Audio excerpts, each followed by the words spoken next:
So my name is Vincent Danon. I'm the VP of Product Security here at Red Hat. I don't know if things are starting to show up yet or not. I'm not having some technical challenges, not security challenges, just technical challenges. I guess it'll show up at some point. Because of security?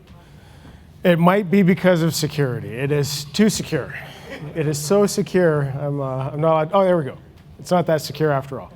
All right. The thing I wanted to talk to you about today was about the, excuse me, the evolution of risk management in software. It's no surprise to anyone that security is top of mind, right, across a number of different industries such as telco, financial, automotive, and even governments. With the increasing rise of supply chain attacks and data breaches, some of them are making huge headlines. It's not a surprise that a lot of eyes are on open source, particularly when it comes to security. But to understand the challenges of today, we have to take a little walk through some history. What got us here? So in 50 years, the way that people communicate, exchange information and ideas, bank, shop, work, has all fundamentally changed. And this has changed every single industry across the globe. Now, 50 years ago, we saw the use of packet switching networks, meaning that a computer could easily and quickly talk to another. Since then, the internet was born and technology was made available to nearly every person on the planet. It enhanced personal communications via social media, e-commerce. Those things became not just viable, but indispensable. And multiple industries benefited from those devices being able to communicate with each other, whether it be phones, security cameras, edge devices that monitor emissions or switch train tracks, and watches that obtain directions, which is really useful for a Canadian being for the first time here in Chicago. Right? A lot of these things have become indispensable to us as human beings over the last 50 years. Now, in 1995, the movie Hackers came out, and with it, there was a tagline that was almost prophetic, right? Hack the planet. Over 4.5 billion people can be found on the internet, which is over half the global population. Now, that's a lot of potential revenue for criminals, and a lot of potential victims. Now, prior to Hackers, we saw the evolution of what would become a tsunami of security concerns. Right, it started with a Morris worm back in the 80s, and ransomware spread by floppy disk. Progressed to clumsy but novel phishing attacks and the first botnet capable of distributed denial of service attacks about a decade later. Malware became better, and a decade after that, we had worms that took advantage of the internet, meaning that they could spread faster and easier. Another decade, and the attacks became more sophisticated and were not limited to criminals. Right? Governments around the world started sponsoring attacks on other nations, Stuxnet being one of the noisiest and deadliest at the time. Right? There was attacks on industrial control devices, which meant that more trust that we put into automation and computers, the more opportunities there were for malicious activity. That was one example. We went from computers that were effectively single user, right? And they didn't even have a password, to multi-user computers that required passwords, to password aging and rotation in the early 90s. And then in about 2016, we decided, you know what, password rotation actually doesn't work that well, so we're going to stop doing it. So we started to rely on more sophisticated forms of authentication, such as MFA, using hardware or software tokens, such as on your phone, using single sign-on to authenticate and access a number of services and sites with one authentication. And enforcing password changes only when passwords were known to be exposed or exploited. There were other forms of security, including antivirus and anti-malware. Those transitioned to more sophisticated forms of endpoint security systems that actually detected and blocked that malware in transit. Firewalls that blocked ports to more sophisticated rule-based intrusion detection systems. We went from implicit trust in users and systems to zero trust or explicit trust. And these are some of the ways that we have advanced the way that we kind of look at security and how we have evolved alongside technology. Now, I'm a CV guy. If Gunnar's the operating system guy, I'm the CV guy. And in the first 5 years that CV existed as a program, the annual numbers grew exponentially. Now, in the early days, that could be attributed to more vendors signing on and adopting the CV program, and there being more data around vulnerabilities. And over the next decade, it increased about 40% and stayed relatively steady until about 2017, when we saw a 125% increase in reported CVs, which then also increased about another 40% over the next 5 years. Now, this can be attributed to a few things, right? One is the rapid development of software, right? More software means, unfortunately, more vulnerabilities. CVs continues to be the dominant means of representing vulnerabilities in software, but we know it's not perfect, right? There are things that are not security issues that get a CVE. There are things that are security issues that don't get CVEs, right? And if CVE becomes even more widely adopted than it is today in particular segments, I often think about, all the updates on my iPhone.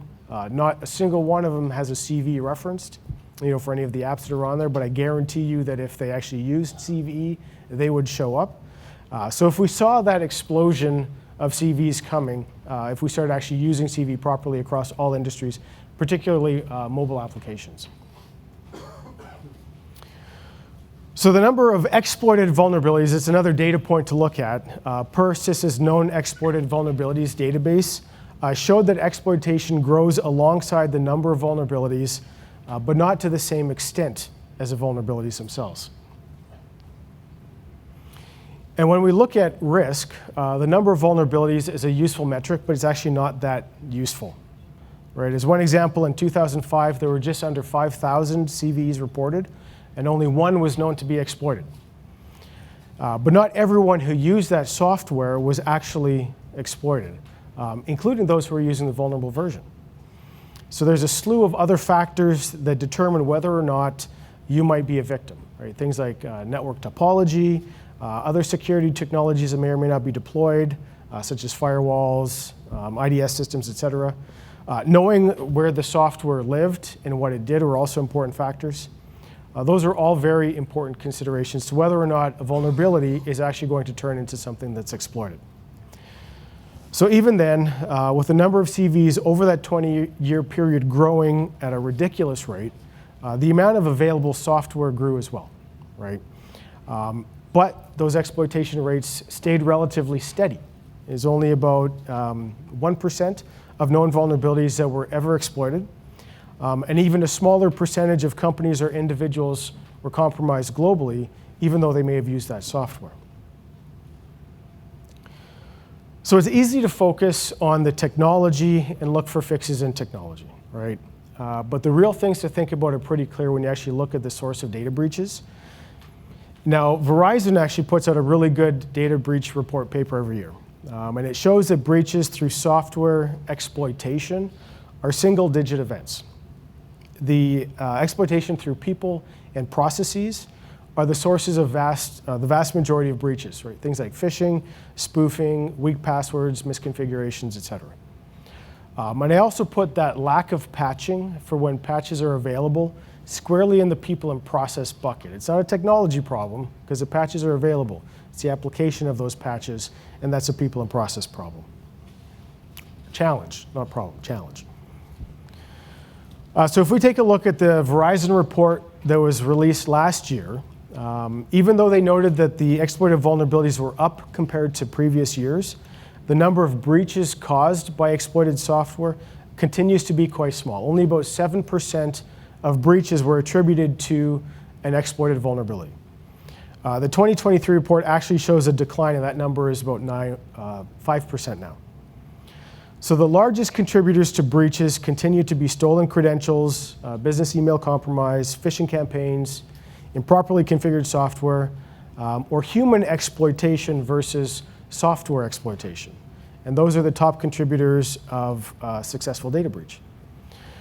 Now, I kept this, it's maybe a little bit hard to see, I kept the prior year's Verizon report as part of this deck because I really wanted to highlight, or how they highlighted, the way that attackers find vulnerabilities through scanning open ports and IPs. Then it kind of goes down to more targeted sorts of attacks, which is a much smaller subset. And then they're actually getting to the point where they're finding a vulnerability, right? They found a CVE, and they're trying to determine whether or not they can exploit it. But most of the time, these CVEs, even if they're found, don't actually lead to a meaningful compromise. For that to happen, you need something called remote code execution, right?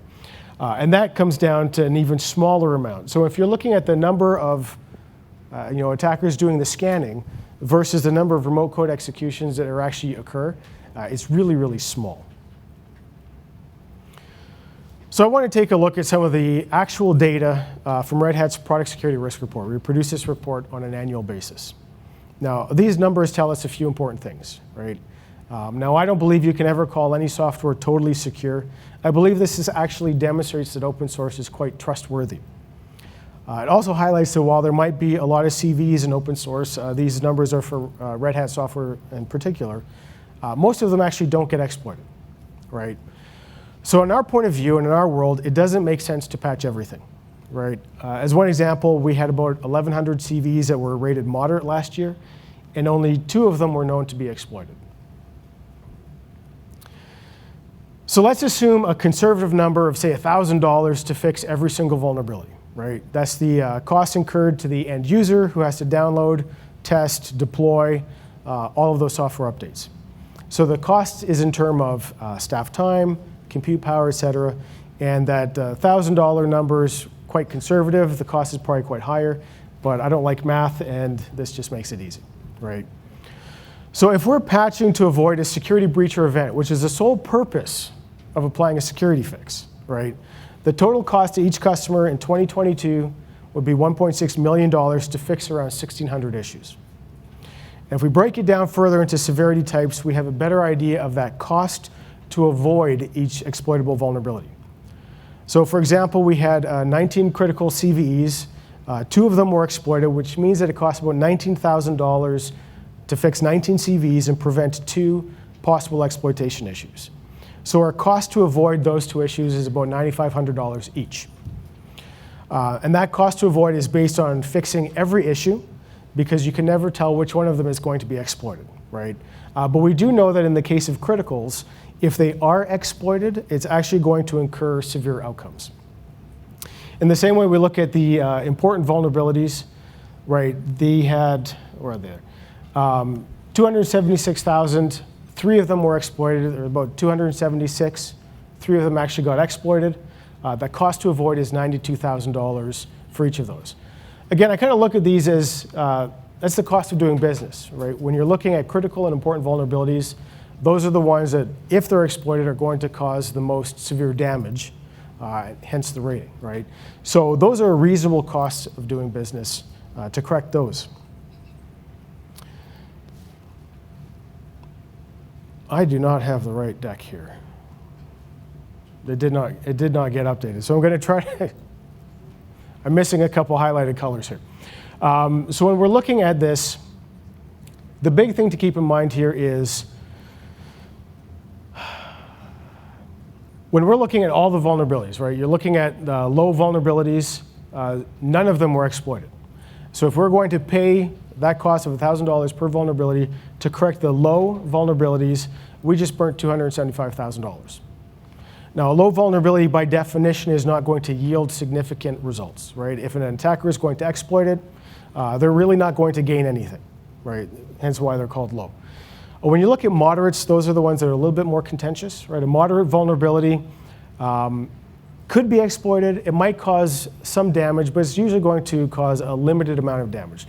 Those ones are relatively reasonable risk, right? And I think at the end of the day, this all comes down to risk, a good balance for risk, right? That 1,086 moderates would have cost $1.1 million to fix at an astronomical cost of $543,000 to avoid 2 exploited vulnerabilities. And again, keeping in mind, those moderate vulnerabilities don't really yield significant results.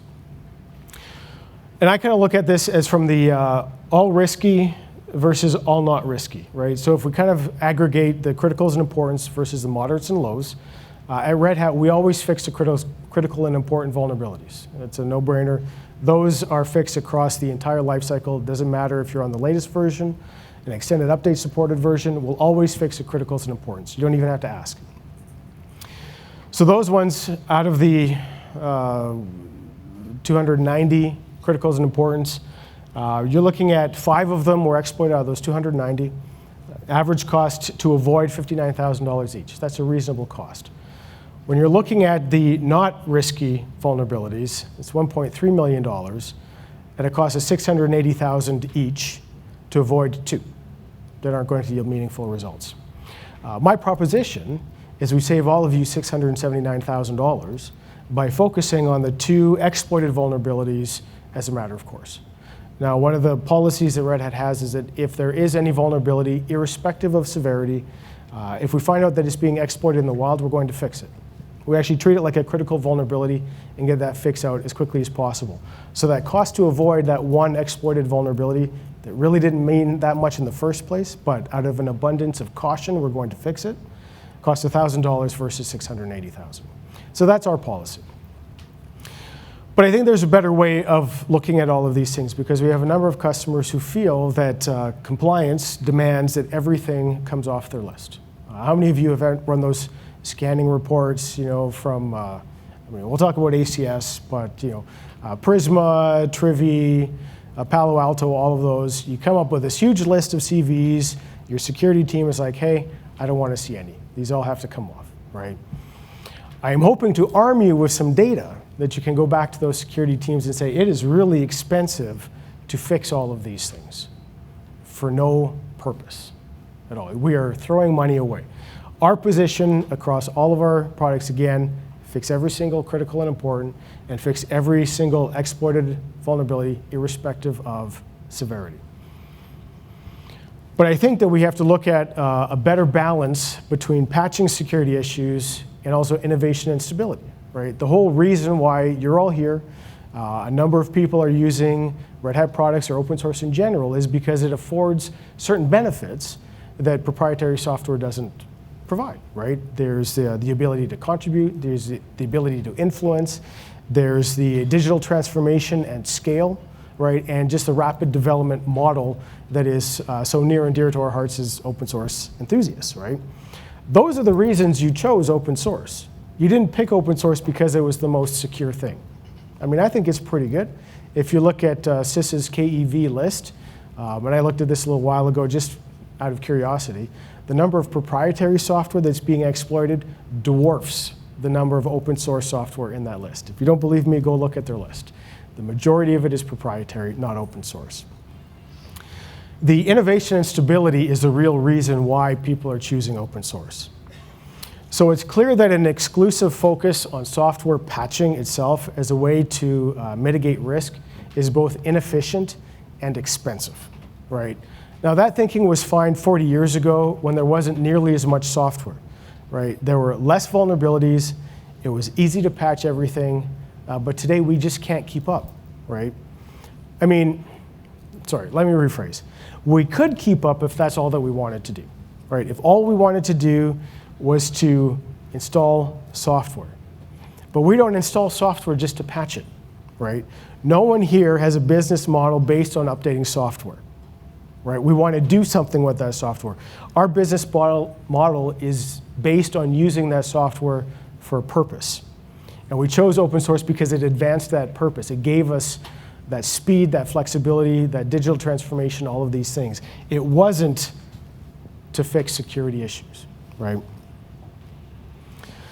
So rather than investing huge sums of money on fixing things that don't matter, we have to be comfortable with acceptable risk, right? It's no different than crossing the street, driving a car, or eating out for dinner, flying from Canada to Chicago, right? These are all acceptable risks that we take. Bad things could happen, right? But we take those risks and we do this every day without even thinking about it. So instead we should take those resources that we would have spent on applying and testing every single fix into more proactive areas such as appropriate training, right?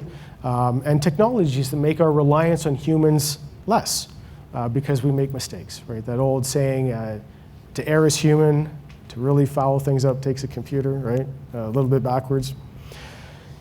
If the risk that we're trying to avoid is breach or compromise, right, and over 80% of breaches are due to the human element, then our resources need to be spent on correcting that part, not the technology part.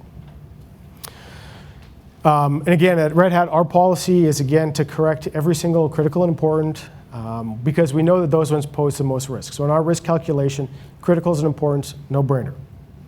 Additionally, if a low or moderate vulnerability shows up as being exploited, we're going to treat that like a critical, and we're going to fix it as well. And I believe that we have to get to this spot of balancing software patching with innovation and stability. The real reasons why people are choosing open source. And that's it. And I think we have some time for questions as well. We do? One question. Okay. Any questions? All right, yes. Mine is my question. It's a caution. All of you who have people who are using your platforms okay. All of you are using your platforms for employees or personal email. Something that has been attacked recently are the emails themselves. We thought we were pretty smart, and recently we got our server coming back to us and complaining because one person who had been dead for 3 years was sending out malware. So this is just a caution. All of the things that you do to protect the email, the multiple passwords and different things don't count once someone gets inside one of these vulnerable email accounts. Thank you. No, that's a very good point. And that's again, the process piece, right? An employee who's passed away should no longer have access to email after 3 years, right? That's kind of the whole authorization piece, right? You should be terminating those accounts as quickly as possible. Certainly this fellow wasn't going to be changing his password in 3 years, so if it was weak to begin with, anybody could do anything, right? And that's really, I think, the thrust of what I was trying to get across is we focus so much on the technology piece and forget that it's people, process, and technology. And all of those dollars are going into the technology piece without even really accounting for the people and process part. And the data breach statistics don't lie. 80% of them are due to the people and process part, 7% to the technology part, right? And so I think it's time. We've done really good advancing in a number of different ways from our thinkings in the late 90s to today. And this is one of those areas where we just really haven't caught up. So thank you. I'm here all day. Feel free to hunt me down and ask me any questions. I love talking about this stuff. So thank you very much.